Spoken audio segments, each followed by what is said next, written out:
دنیا ٹل سکتی ہے مگر میرے مصطفیٰ کا فرمان نہیں ٹلے گا. میرے آقا نے اگر فرمایا ہے تو وہ ہو کر رہے گا. حضور فرماتے ہیں خراسان سے ایک جماعت آئے گی. خراسان سے. خراسان یہ افغانستان اور ایران کا کچھ حصہ ہے جس کو پرانے زمانے میں خراسان کہا جاتا تھا. میرے آقا فرماتے ہیں خراسان سے کالے جھنڈے لے کر کے ایک جماعت نکلے گی اور وہ اتنی تیزی سے بڑھتی ہوئی بیت المقدس کی طرف آئے گی کہ دنیا کی کوئی حکومت اور کوئی طاقت ان کا راستہ نہیں روک سکے گی, اور وہ جھنڈے سیدھے لا کر بیت المقدس پر گاڑ دیں گے. تنصب بإیلیا, میرے آقا فرماتے ایلیا یہ بیت المقدس کی سرزمین کو کہتے ہیں, جھنڈے وہاں گاڑ دیے جائیں گے. اور حضور اکرم صلی اللہ تعالی علیہ وسلم نے یہ بھی فرمایا جب تم دیکھنا کہ یہ یروشلم بیت المقدس سبسکرائب کیجیے ہمارے چینل نور رضا کو اور بیل آئیکن کو پریس کیجیے جس سے آپ کو ہماری نیو ویڈیو کی نوٹیفیکیشن ملتی رہے. ان جیال مسلمانوں کو ہزاروں سلام جو تلواروں کے سائے میں بھی میرے مولا کی عبادت خشوع و خضوع سے کرتے. میں خود گیا اور دیکھا ہوں چھوٹے چھوٹے سے بچے 6 سال کے 8 سال کے بچے ملنے کے لیے آتے ہیں اور یہ پورے اسلحے میں لیس فوجی کھڑے رہتے ہیں. چھوٹا سا بچہ ان کی گن کو یوں گھماتا ہے اور مسجد میں اندر آتا ہے. ایسا لگتا ہے جیسے وہ کھلونے کو پکڑ رہا ہے. میرے عزیزو یہ بھی حدیث پاک کے ذریعے سے میں بتاتا ہوں. میرے آقا صلی اللہ علیہ وسلم فرماتے ہیں میری امت کا ایک حصہ قیامت تک باطل سے لڑتا رہے گا.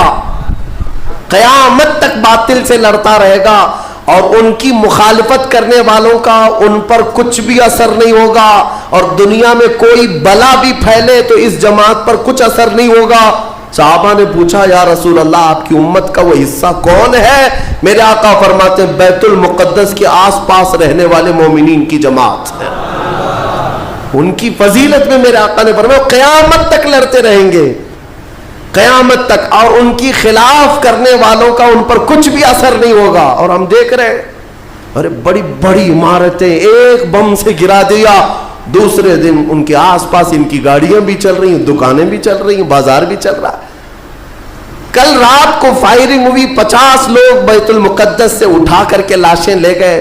دوسرے دن جا کر کے دیکھے تو عصر کے بعد عورتیں اپنے بچوں کے ساتھ روٹیاں سینڈوچ کھاتی ہوئی بیٹھی ہوئی ہیں.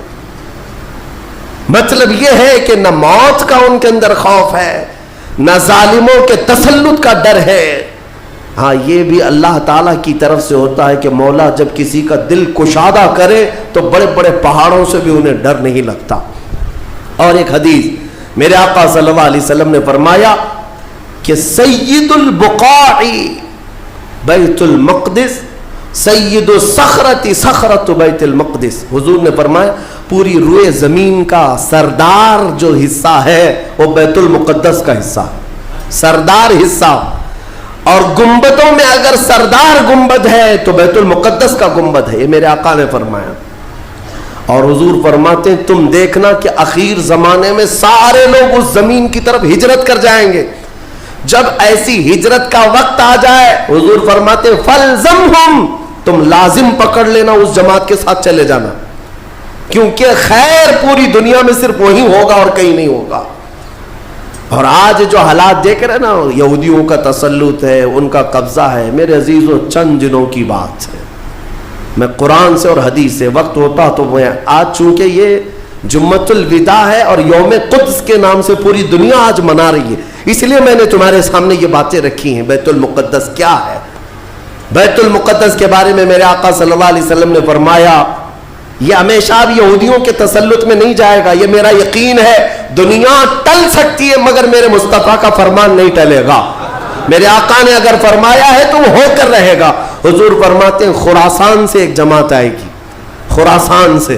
خراسان یہ افغانستان اور ایران کا کچھ حصہ ہے جس کو پرانے زمانے میں خراسان کہا جاتا تھا.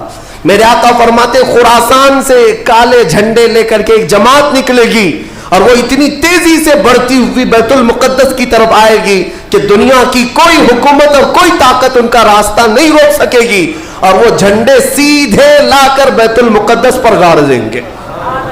تنصب بإیلیا, میرے آقا فرماتے ایلیا یہ بیت المقدس کی سرزمین کو کہتے ہیں, جھنڈے وہاں گاڑ دیے جائیں گے.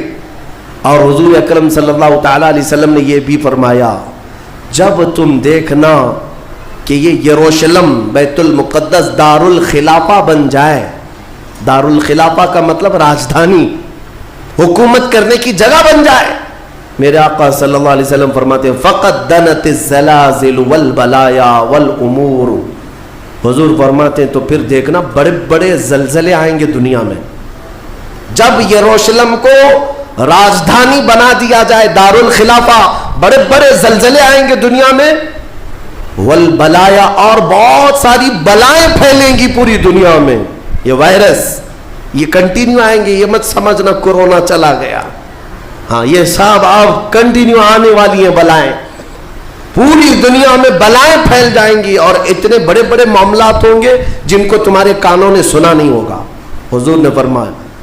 اور یہ دار الخلافہ سے کیا مراد ہے؟ محدثین نے اس میں الگ الگ بحثیں کی ہیں، لیکن میں آپ کو بتاؤں 2017 میں، ابھی 3-4 سال پہلے کی بات ہے، 5 سال پہلے، ان یہودیوں نے اپنی راجدھانی ڈکلیئر کر دی، یروشلم ہے، بیت المقدس ہماری راجدھانی ہے، اور سارے سفارت خانے جتنے بھی ایمبیسی ہیں انہوں نے سب وہاں پر منتقل کرنا شروع کر دیا، اور بیت المقدس کی سرزمین کو اپنا کیپٹل سٹی بنانے کا اعلان کر چکے، اور میرے آقا کی حدیث صادق آ رہی ہے جب وہ راجدھانی بنے گی اب بڑے بڑے زلزلے ہوں گے اور پوری دنیا میں بلائیں پھیلیں گی اور بڑے بڑے معاملات ہوں گے، اور پھر اس کے بعد میرے آقا صلی اللہ علیہ وسلم فرماتے ہیں ایک دور ایسا آئے گا کہ اللہ ان کو ذلیل و رسوا کر کے اس زمین سے نکالے گا، اور ایک امام برحق کے جھنڈے تلے مومنین جمع ہوں گے۔ پوچھا گیا وہ امام برحق کون ہوگا؟ میرے آقا فرماتے ہیں وہ میری اولاد میں سے ہوگا، اس کا نام میرے نام پر ہوگا، اس کے باپ کا نام میرے باپ کے نام پر ہوگا، اور اللہ اس کو امام مہدی کی شکل میں بھیجے گا۔ ہاں یہ زمانہ بہت قریب آ چکا، یہ زمانہ بہت قریب آ چکا۔ میں بارگاہ رب العزت میں آج جمعۃ الوداع میں یہی دعا کرتا ہوں کہ مولا اگر زندگی کی سانسیں باقی ہیں تو امام مہدی کی فوج میں ہمیں جگہ عطا فرما، ان کے جھنڈے تلے مولا ہمیں امن و امان عطا فرما دے، دنیا سے ظالموں کے چنگل سے مولا ایمان والوں کو آزادی عطا فرما، کفار و مشرکین کے تسلط سے مومنین کو آزاد فرما دے۔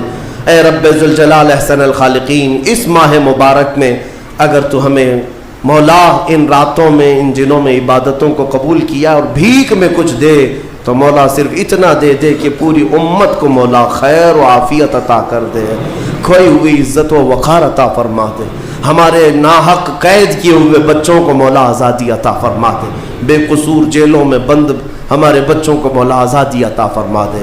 وصلی اللہ تعالی علی خیر خلق محمد وآلہ واصحابہ اجمعین، وآخر دعوانا الحمد للہ رب العالمین۔